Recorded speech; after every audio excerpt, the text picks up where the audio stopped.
Bonjour. Aujourd'hui, on va plonger dans les racines cachées d'un mot que tout le monde croit connaître, la philosophie. Préparez-vous, parce qu'on va faire un voyage assez inattendu, bien loin des salles de classe grecques, pour aller jusqu'au ciel étoilé du Soudan ancien. Bon, on commence par la base. La définition que tout le monde a apprise.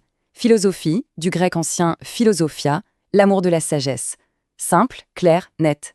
C'est notre point de départ. Mais seulement le point de départ. Et c'est là que tout commence à devenir vraiment intéressant. Parce que cette base qu'on croyait si solide, et si ses fondations se trouvaient en fait ailleurs? Et si ce mot même, sagesse, Sophia, n'était pas du tout d'origine grecque? C'est ça, le mystère qu'on va tenter de percer. Alors voilà le problème. Quand on cherche l'origine du mot grec sophos, qui veut dire sage ou savant, eh bien on se heurte à un mur. C'est simple, dans la langue grecque elle-même, la piste s'arrête. Le mot semble sorti de nulle part. Et attention, ce n'est pas une petite théorie obscure, non, ça vient de Pierre Chantraine, une véritable sommité, un des plus grands spécialistes du grec ancien. Dans son dictionnaire, qui fait autorité, il l'écrit noir sur blanc. Pour Sophos, pas d'étymologie. L'énigme est donc bien réelle, reconnue par les meilleurs experts. Bon, puisque la piste grecque est une impasse, il faut chercher ailleurs. Et notre enquête nous mène plus au sud. On suit le cours du Nil et on arrive en Égypte ancienne. C'est là-bas qu'on va trouver notre tout premier indice. Et cet indice, le voici. En égyptien ancien, il existe un mot, seba, qui signifie instruire, éduquer. Phonétiquement, le lien est assez direct. Il faut savoir qu'en linguistique, un son B qui évolue en PH, c'est un grand classique. De Seba à Sophos, il n'y a qu'un tout petit pas. Là, on tient une piste vraiment sérieuse. Mais voilà, cette découverte, au lieu de tout résoudre, elle ouvre un mystère encore plus grand, encore plus fascinant.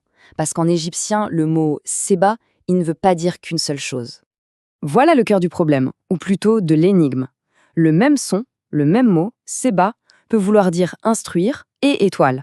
La seule chose qui change à l'écrit, c'est le petit symbole à la fin, le déterminatif qui précise le sens. Mais alors pourquoi? Quel peut bien être le rapport entre l'éducation et une étoile? Pour comprendre, il faut lâcher un peu la grammaire et lever la tête vers le ciel. Mais avec le regard des anciens. La clé, elle se trouve dans un très vieux mythe de la création, d'origine soudanaise, une histoire qui raconte la naissance même de notre univers. Ce mythe raconte qu'au tout début, un être divin, qu'on connaît sous le nom d'Osiris, est sacrifié. Son corps est démembré et tous ses morceaux sont jetés à travers le vide. Et ces fragments divins, dispersés dans la nuit des temps, ce sont les étoiles qu'on voit chaque nuit dans le ciel. Le mythe est même très précis. Il y a 14 fragments. Et ce chiffre, 14, il n'est pas choisi au hasard, pas du tout. Dans la numérologie sacrée soudanaise, on a un principe de réduction. Alors 14, ça devient 1 plus 4, ce qui fait 5. Et 5, c'est le modèle de l'univers. Les 4 points cardinaux, plus le centre. Le corps démembré d'Osiris forme donc la structure même du cosmos. C'est incroyable. Ok, alors récapitulons. On a un mot grec sans origine, un mot égyptien qui a un double sens étrange, et un mythe de la création où les étoiles sont en fait des morceaux d'un dieu. Maintenant, il faut assembler toutes les pièces de ce puzzle. Et voici la clé qui va tout connecter. Dans les langues de cette région du monde, comme le bambara, le mot pour désigner un fragment divin, un de ces éclats d'Osiris, c'est chi. Et ce même mot chi, c'est aussi le mot qu'on utilise pour dire un signe d'écriture, comme un hiéroglyphe. Vous voyez où ça nous mène? La révélation, elle est là. Simple, mais absolument vertigineuse. Si les étoiles sont des fragments et que les fragments sont des signes, alors les étoiles sont des signes. Un alphabet divin, des lettres sacrées éparpillées à travers tout le ciel. La conclusion devient alors logique, évidente. Dans cette vision du monde, l'éducation, l'apprentissage, l'instruction, c'était avant tout un acte d'astronomie.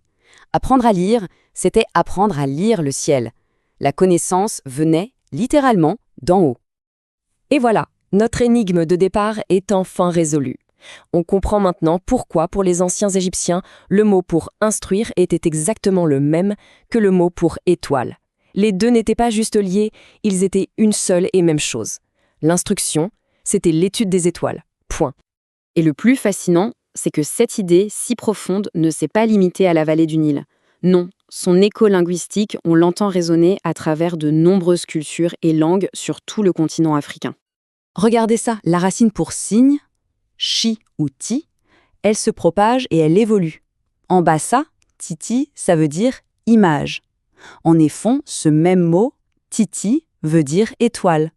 On voit bien que la connexion entre le signe, l'image et l'étoile est toujours là. Et ça va même plus loin, jusqu'au préfixe qui désigne la langue, comme dans Kiswahili. Ce ki ou chi vient de la même racine. La parole, les signes et les étoiles sont donc intimement liés. Finalement, toute cette histoire autour d'un simple mot, Sophia, nous force à voir les choses différemment. Si le tout premier acte d'apprentissage, c'était de déchiffrer des signes dans le ciel, alors peut-être que toute science, toute notre quête de savoir, a commencé comme ça, par un acte d'émerveillement face à l'univers. C'est une pensée à méditer, n'est-ce pas ?